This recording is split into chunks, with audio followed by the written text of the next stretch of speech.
I never knew how peaceful, how serene the ocean was, how it could be. I watched it now. This is the second time, right, that we rode in from inland out to the ocean. Right, the first time I swam in the ocean down there at Newport Beach was an enjoyable experience. It was a crazy experience. The second time I swam in it, it's cold, and it was an eye-opening experience. But here, since we've been riding up the coast, you know what I'm saying, there's been very few places where there's beach. Here, look, I'll show you. Very few places where there's been beach. Right, we've had to climb down to a couple. Right, so look at that. See, and then these people. Look at these people. They don't even get it. They don't even get it. Right? They're right down, and they're going to stand right there. None of them will get any closer than that to the water. But yet,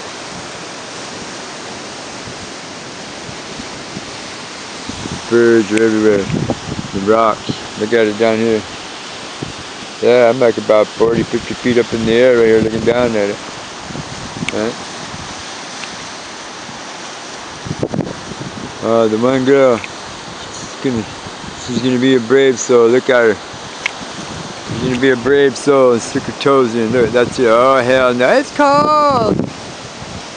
Mom's standing there with her hands in her hoodie pocket, and her little brother with his hands in his pockets.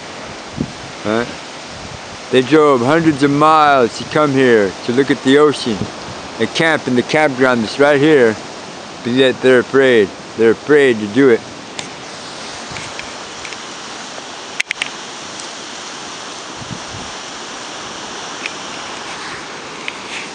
I've swam in the ocean 2 times.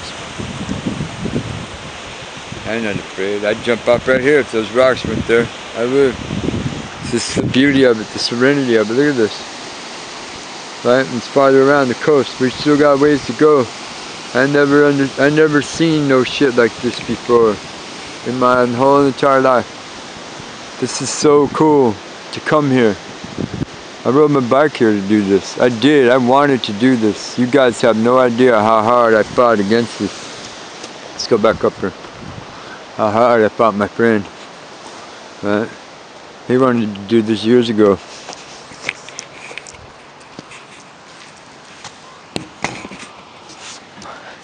He wanted to do this years ago when we had money. We had hundreds of thousands of dollars in the bank. But I fought against it, and I fought against it because I thought Margaret loved me. And I was wrong, because Margaret plotted, I've said this before, Margaret plotted against me the whole way. I was never ever going to be part of her plan or her life. But nobody ever told me, right? So they just let me go along in my happy little bubble, believing that, you know, the life, that the world was going to be right in the end. That's how people think. That's what's wrong. People are liars and connivers. Right? Thieves. Not all of them. Just some small select group of people that have that mindset that, you know, that what's theirs is theirs and what's yours is theirs. Right? I fought against this. Fought against this and fought against this because I thought, you know, things are going to be different. Right? To the point where I upset my friend. My friend was upset with me because I've known him for years, 10 years at least. Right? You know, it's one of those kind of friendships, you know what I'm saying, that goes rough, goes easy, goes up, goes down, goes around and around. You know what I'm saying? But he's been there for me. He's always been there for me, just like I've always been there for him. Right? He's pulled my ass he's pulled my bacon out of the fire a few times, and I've saved him from himself, you know, a number of times. Right? He wanted to do this forever. Right? So a lot of you are probably asking, well, what convinced you, Brian, to do it? Well, you know what? This is what convinced me. I was at a point in my life where I didn't have anything. And what I did have, they kept taking it away from me, and taking it away from me, and taking it away from me. Right? And drugs were the only thing that seemed to make that fucking park work. And I couldn't work it. I couldn't do it because I don't like doing drugs. I like to smoke weed. I like to drink beer and whiskey. I like to enjoy life. I'm slow. I'm a simple person. If my grandfather hadn't died when I was 16, my whole life would have been so totally different. None of you guys would even know who I am. But I'm here now, right? And I'm here because of my friend. And I'm having the time of my life. If some of you people in there watching me on YouTube, right, this is not hard. It's not hard to do this. And you're not throwing away everything that you have, right? All you gotta do is plan it. Plan a trip for summer, 3 months. We've been on the road now 3 months. 3 months, and look what we've done. We've posted 500 videos.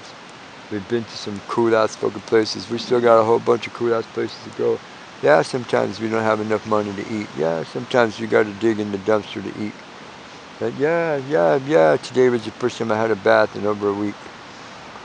But there were still people along the road that helped us, that were kind to us, and that were, that had respect for themselves, and so therefore they had respect for us and what we were trying to do. And everyone that's talked to us has congratulated us on our efforts, right? And I've been amazed, and I've looked at us in childlike wonder, just simply because we told them we came from Scottsdale, Arizona to here.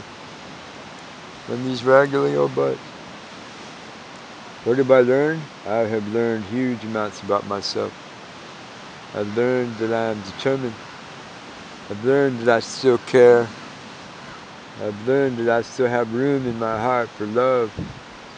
Right? But I've also learned that I don't have much tolerance for stupidity.